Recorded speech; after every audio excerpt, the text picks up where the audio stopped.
আরব বিশ্বের একটি লুকায়িত রত্ন হল এই শহর। সিরিয়ায় এমন সুন্দর নীলাভ সমুদ্র সৈকত আছে, কেউ কি কখনো তা দেখেছে? দেখেনি, কারণ জায়গাগুলো সিরিয়ানদের জন্য নিষিদ্ধ ছিল। এই শহরটিকে বলে উপকূলের বধূ। এটা সিরিয়ার উপকূলীয় শহর লাতাকিয়া। আমরা যে এখানে আসতে পারবো কে জানতো? অনেক মানুষই জীবনে প্রথম এই সাগর দেখেছে। এই দিক দিয়ে সোজা চলে গেলে সাইপ্রাস। আমার পেছনে ভূমধ্য সাগর। আমরা কোথায়? লাতাকিয়া, আমার শহর। এটা হলো সিরিয়ার উপকূল রেখা, যা প্রায় 180 কিলোমিটারেরও বেশি জায়গা জুড়ে বিস্তৃত। এই উপকূল থেকে মাত্র 1 ঘন্টার দূরত্বে হোমস শহর, বিপ্লবের রাজধানী এবং সিরিয়ার বৃহত্তম প্রদেশ। এখানকার মানুষের গল্পটা আসলে কি? জায়গাটা একবার দেখুন। ওইদিকে দেখুন। রাস্তার পাশের বাড়িগুলোর দিকে তাকান। বেশিরভাগ এলাকাই এমন বিধ্বস্ত। বলা যায় হোমস শহরের প্রায় 60% এমন ধ্বংসস্তূপ। এটাই হলো হোমস। সিরিয়ার অন্যান্য শহরের মতোই এখানেও ব্যাপক ধ্বংসযজ্ঞ চালানো হয়েছে।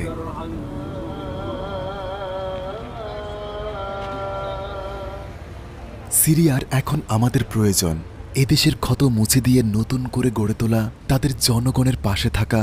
এই আরব ভাইদের যে কোনো উপায়ে সমর্থন যোগানো এখন বেশি প্রয়োজন। হোমস আমাদের জান্নাত আবারও গড়ে তুলব। আমরা এখন আছি হামাতে।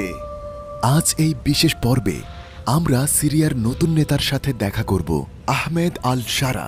আজ আমরা দামেস্কের প্রেসিডেন্ট প্যালেসে তার সাথে আলাপ করব, আর সিরিয়ার জনগণ স্বাধীনতা কেমন উপভোগ করছে তা জানব। 8 ডিসেম্বর ভোরবেলা সিরিয়ানরা স্বাধীনতার আলো ফুটে উঠতে দেখলো। আল্লাহর রহমতে মাত্র 11 দিনের মাথায় সিরিয়া উত্তর থেকে দক্ষিণে এবং পূর্ব থেকে পশ্চিমে বিজয় অর্জন করেছে।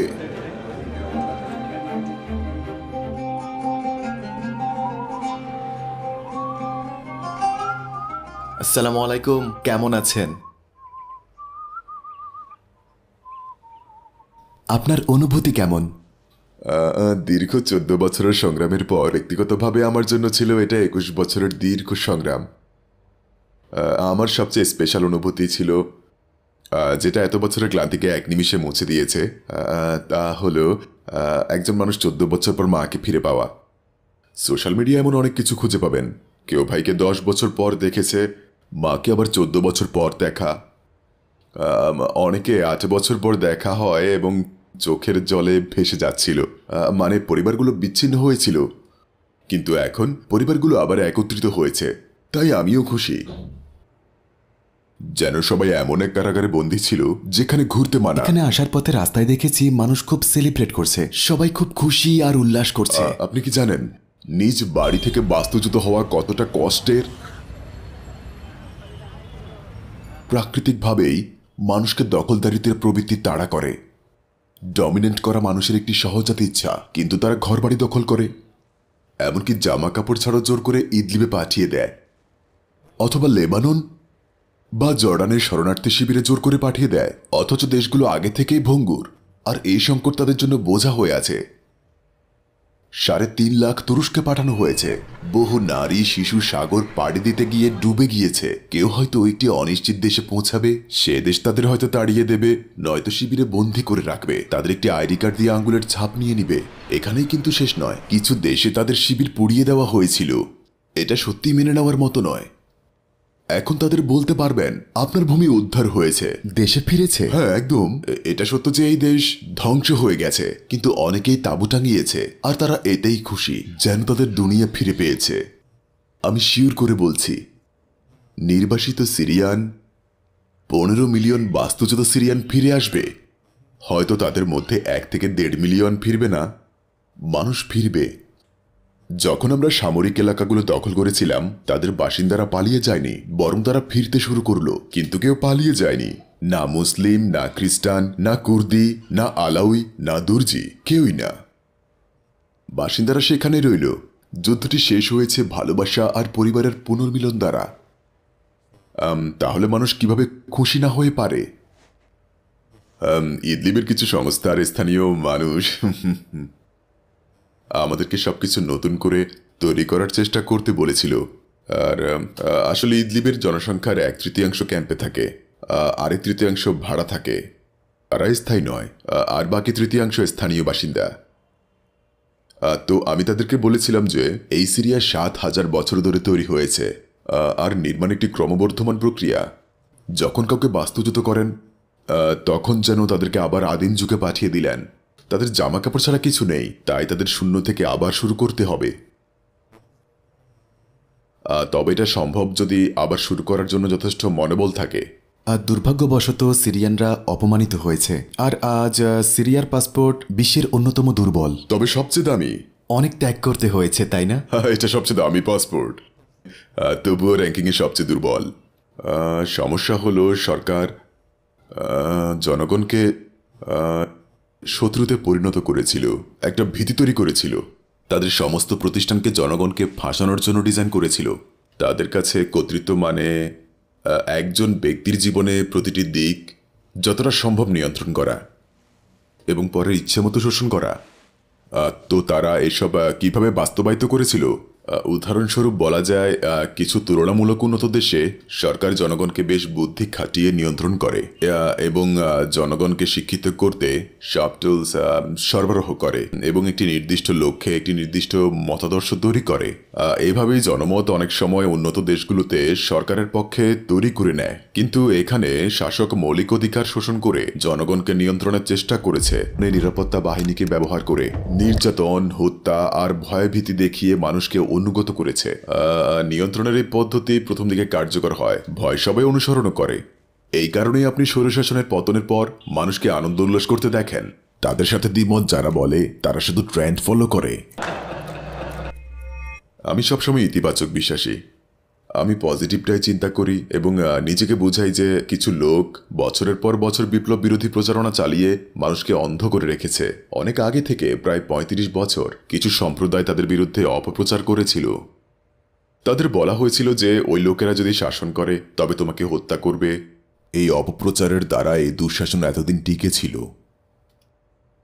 মাত্র 11 দিনের মধ্যে ধসেই পড়ল, কারণ মানুষ শোনা কথার চেয়ে বাস্তবতা এবং নিজের দেখা ঘটনা এবং নিজে প্রত্যক্ষ ঘটনা দ্বারা বেশি প্রভাবিত হয়, তাই না? এতে নিজের কাজের মাধ্যমে মানুষের মনে একটি ধারণা গড়ে তোলা যায়। সুতরাং আপনি যখন আসলে ভালো নৈতিকতার অনুশীলন করবেন, আপনি নিজেকে প্রচার করা ছাড়াই মানুষকে প্রভাবিত করতে পারবেন, তাই না? আপনি যদি নিজে নৈতিকতা ধারণ না করে কেবল মানুষ অবধি পৌঁছাতে পারবেন না। ভালো কাজগুলো সম্পর্কে শুধু মুখে না বলে বরং তা বাস্তবায়ন করলে মানুষ অনেক বেশি প্রভাবিত হয়। ভালো কাজগুলো বাস্তবে করে মানুষের কাছে পৌঁছে দিতে হবে, ফাঁকা বলি নয়। আপনি সত্যিই অভাবনীয় কাজ করেছেন। এখন কেমন লাগছে শেয়ার করবেন? আপনার ভালোবাসার শহর দামেস্কে আছেন, অনুভূতিটা কেমন? আপনি যদি সাফল্য ধরে রাখতে চান তবে আপনাকে সাবধান এবং সবসময় সতর্ক থাকতে হবে। খুব বেশি রিল্যাক্স হওয়া যাবে না। যখনই নিজে আপনি মনে করবেন যে নিরাপদ আছেন, তখনই বিপদে সে হাজির হয়, তাই না? জনসাধারণের জন্য যারা কাজ করেন এবং বিশেষ করে নেতারা, সবসময় সতর্ক থাকতে হয়। তবে এত অতিরিক্ত সতর্কতা নয় যে যা জনমনে সন্দেহ আর ভোগান্তি তৈরি করে, বরং এমন সতর্কতা অবলম্বন করা যা আপনাকে আরও কঠোর পরিশ্রম করতে এবং মানুষের কাছে পৌঁছাতে অনুপ্রাণিত করবে। দেশে এখন আমরা অনেক চ্যালেঞ্জ ফেস করছি। আমাদের স্থিতিশীল রাজনৈতিক সম্পর্ক স্থাপন করতে হবে, অভ্যন্তরীণ বিষয়ে বিশেষ মনোযোগ দিতে হবে, তাই নয় কি? যাতে মানুষ শান্তিতে বসবাস করতে পারে, ভালোবাসার বন্ধনে আবদ্ধ হয়ে থাকে, একেবারে ভালো থাকে। এটা খুবই গুরুত্বপূর্ণ চ্যালেঞ্জ। আলহামদুলিল্লাহ, সিরিয়ানদের চরিত্রে প্রতিহিংসামূলক আচরণ নেই। এই পুরো যুদ্ধের সময়টায় নীতিবাক্য ছিল, হে আল্লাহ, প্রতিশোধ মুক্ত বিজয় দান করুন। কারণ হিংসাত্মক মন নতুন কিছু গড়তে জানে না। আমাদের অনেক সংকট আছে, ব্যাপক সমস্যা আছে, তাই আপনি তাৎক্ষণিক ন্যায় বিচার অর্জন করতে পারবেন না। তবে কিছু সুস্পষ্ট এবং গুরুতর কেসের কথা ভিন্ন। এমনকি অনেক সময় বড় যুদ্ধ জিতে যাওয়ার পর প্রতিহিংসার মানসিকতা ত্যাগ করে দিতে হয়। তবে স্যাডনায়ের কারাগারের কর্মকর্তাদের মতো কিছু বিশেষ কেসের কথা আলাদা। তারা নিরাপত্তা শাখার প্রধান হয়েও মানুষকে নির্যাতন করেছে, পাইলটরা যারা অভিযান চালিয়েছে, যারা বেসামরিক মানুষের উপর বোমা ফেলেছে, আর এমনকি গণহত্যা করেছে, তবুও বিচার বিভাগ এবং আইনের মধ্যে তাদের বিচার করতে হবে, আদালতে? ব্যক্তিগতভাবে নয়। আইনকে সবার সম্মান করতে হবে। যদি আইন অমান্য করি তাহলে তো সভ্যতা বিলুপ্ত হয়ে যাবে। আইনে ন্যায় বিচার প্রতিষ্ঠিত হলে সবার অধিকার সুনিশ্চিত হবে, ভুক্তভোগী অপরাধীও, তাই না? একদম। একজন অপরাধীকে যখন কারাবদ্ধ করা হয় তখনও তার কিছু অধিকার থাকে, কিন্তু প্রতিশোধ পরায়ণ হয়ে যদি তাদের অধিকারগুলো আদায় করা না হয় তবে তো সভ্যতা বিলীন হয়ে যাবে। তবে জীবন নিখুঁত নয়, এর মধ্যে কিছু ঘটনা ঘটে গেছে, কিন্তু তা খুব ছোট ছোট ঘটনা। তবে নিরাপত্তা ব্যবস্থা উন্নত হওয়ার সাথে সাথে এমন ঘটনা প্রতিনিয়ত কমে আসছে। আমরা আমাদের সম্প্রদায়ের মানুষের সচেতনতা এবং সঠিক মতামতকে প্রাধান্য দেই। আমি বুঝতে পারি 50 বছরেরও বেশি সময় ধরে তারা কত কষ্টে ছিল। মানুষ তাদের উপর পরিচালিত শাসন ব্যবস্থা দ্বারা প্রভাবিত হয়। আমরা পুরো প্রজন্মের কথা বলছি। প্রায় 6 প্রজন্ম ধরে তারা এই শাসনের অধীনে ছিল, তাই না? তো এই সমস্যাগুলো সমাধান করার জন্য তো আর জাদুর কাঠি নেই, তাই আমাদের প্রয়োজন ধৈর্য ও দীর্ঘমেয়াদী কৌশলগত পরিকল্পনা। সাথে দরকার সর্বস্তরের শিক্ষা, উচ্চ শিক্ষা এবং সামাজিক সম্পর্ক, ধর্মীয় চেতনা, সাংস্কৃতিক প্ল্যাটফর্ম এবং মিডিয়া আউটলেট ছড়িয়ে দেওয়া। মানুষ একে অপরকে সন্দেহ করে আর মনে ভয় নিয়ে বাস করত। তারা বলতো সাবধান, কেউ হয়তো আপনার কথা শুনে রিপোর্ট করে দিতে পারে। হ্যাঁ, মানুষের জীবনটা এমনই ছিল। সাথে দুর্নীতি তো আছেই। এখন সবাই একে অপরকে বিশ্বাস করে, যে কেউ এখন নির্ভয় স্বাধীনভাবে তাদের মতামত প্রদর্শন করতে পারে। হ্যাঁ, তবে তো অবশ্যই হতে হবে আইন ভঙ্গ না করে, সরকারি সম্পত্তি নষ্ট না করে, কারো ক্ষতি না করে। আজ সিরিয়ায় যে সামাজিক সম্প্রীতি আছে তা উল্লেখ করার মতো। এটি একটি নতুন পথ চলা শুরু করতে খুব প্রয়োজন। এমন এক জীবন যা গড়তে প্রায় 50 বছরে এদেশের মানুষ কখনো অনুভব করে। প্রথমবারের মতো এই প্রথমবারের মতো তারা এটি অনুভব করবে। আরে শুনো সবাই, বাশার পালিয়ে গেছে। প্রথমে আমরা যে কাজটি করেছি, যুদ্ধের শুরু থেকে আমরা সাধারণ ক্ষমা ঘোষণা করেছি এবং এই সাধারণ ক্ষমা জনগণকে ব্যাপকভাবে সাহায্য করেছে। এখন যেহেতু আমরা জিতেছি, যাকে তাকে গ্রেফতার বা বিচার করতে পারি না, কারণ আমাদের বিশ্বাসযোগ্যতা বজায় রাখতে হবে। আমরা জনগণকে কথা দিয়েছি এবং আমরা ওয়াদা ভঙ্গ করতে পারি না। যদি আমাদের কথা অটল না থাকতাম তাহলে তো বিশ্বাস হারাতাম। তারা ভয় পেয়ে নার্ভাস হয়ে থাকতো এবং অনেক রক্ত ঝরত। যুদ্ধের সময়ে সাধারণ ক্ষমার নীতি ইতিবাচক প্রভাব ফেলেছিল এবং প্রচুর রক্তক্ষরণ এড়াতে সাহায্য করেছিল। তারা সবাই তাদের পোশাক ফেলে পালিয়েছিল। যেহেতু একমাত্র আল্লাহর রহমতে আমরা বিজয় লাভ করেছি, আমরা রক্তপাত করতে পারি না, মানুষকে গ্রেফতার করতে পারি না। এটা উচিত নয় রে ভাই। আমাদের ব্যক্তিগত অধিকার এবং সাধারণ ক্ষমা এর মধ্যে ভারসাম্য আনতে হবে। সাধারণ ক্ষমা অবশ্যই ব্যাপক হতে হবে। আল্লাহ রাব্বুল আলামিন আমাদের সর্বনিম্ন মূল্যে বিজয় এনে দিয়েছেন। এটা বিজয়ের সর্বশ্রেষ্ঠ রূপ। দামেস্ক ধ্বংস করে যদি আমরা বিজয়ী হতাম তাহলে আসলে আমরা কি লাভ করতাম? আমরা জয়ী হলেও আলেপ্পো ধ্বংস হয়ে গেল, আমরা কি পেতাম? কিছুই না। খান শায়খুন মারাতাল নুমানে যখন বিজয় হয়, সম্পূর্ণ বিধ্বস্ত হওয়ার পরে খালি রয়ে গিয়েছিল, সব বসবাসের অযোগ্য শহরে পরিণত হয়। তো একে বিজয় বলতে পারি?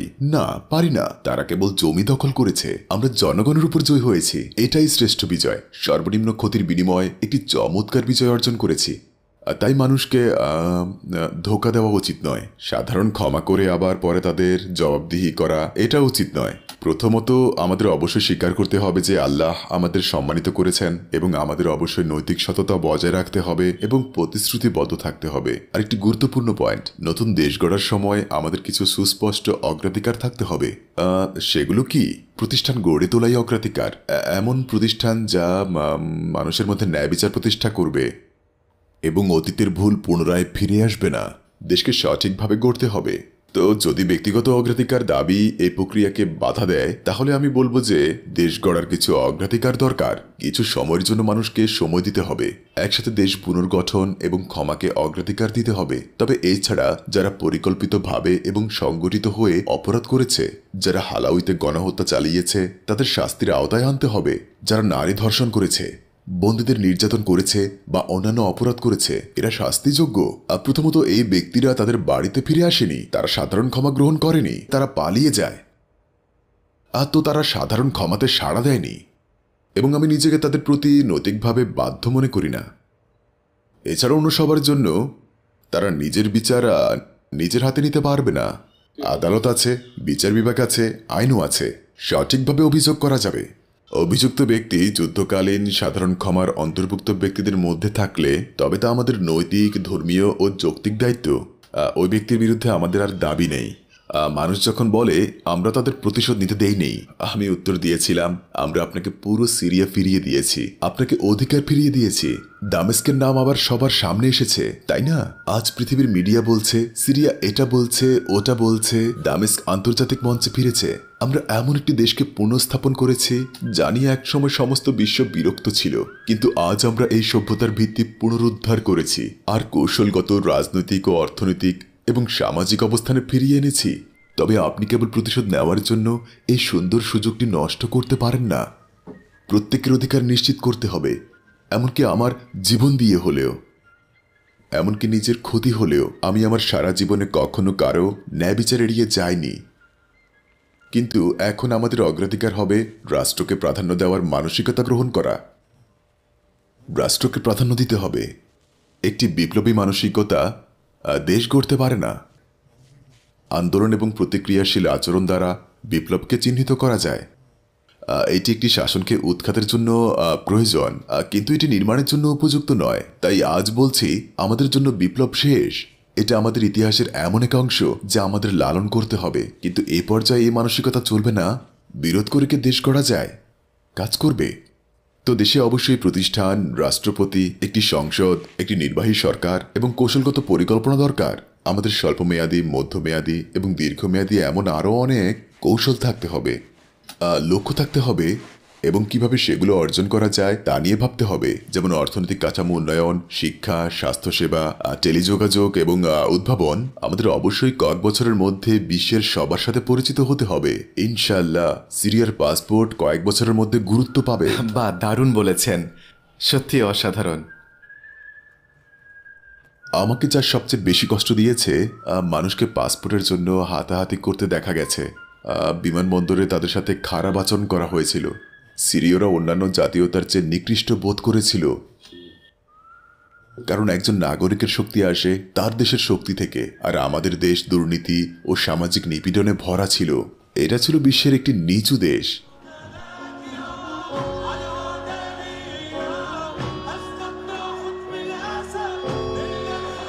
প্রথমবারের মতো দেখলাম সবাই সম্মান করছে। সিরিয়ানরা এখন সব কানে গর্ববোধ করছে। সারা বিশ্বের সিরিয়ানরা আজ গর্ববোধ করছে। গত 100 বছরে নির্যাতিতদের যুদ্ধ সফল হয়নি, যা এবার সম্ভব হয়েছে। এখন ব্যাপক আরোপ সংহতি আছে। সত্য, জি সত্য। আজ আমরা ইতিহাসে এক নতুন অধ্যায় রচনা করেছি। কোনো সাহায্য ছাড়াই নির্যাতিতদের পক্ষে যুদ্ধ করেছি, আর আমরা আমাদের অধিকার ফিরে পেয়েছি। কারণ সত্য আর ন্যায় মিথ্যার চেয়ে অনেক বেশি শক্তিশালী। ন্যায়পরায়ণতা নিজেই এমন এক শক্তি যা আপনাকে এগিয়ে নিয়ে যাবে। আপনার যা দরকার ছিল তা হলো নিজে ঠিক থাকা। যতক্ষণ আপনি নিজের পক্ষে আছেন, সঠিক সিদ্ধান্ত নিন এবং আল্লাহর উপর ভরসা রাখুন। এবং আপনাকে অবশ্যই বিচক্ষণ হতে হবে, কারণ কখনো সঠিক মানুষও বেপরোয়া হয়ে উঠে, তাই না? আপনাকে ধার্মিক এবং জ্ঞানী দুটোই হতে হবে। আপনাকে নেতৃত্বের অর্থ বুঝতে হবে, কখন তা কাজে লাগাতে হবে তাও বুঝতে হবে, এবং কখন তা দমিয়ে রাখতে হবে তা জানতে হবে।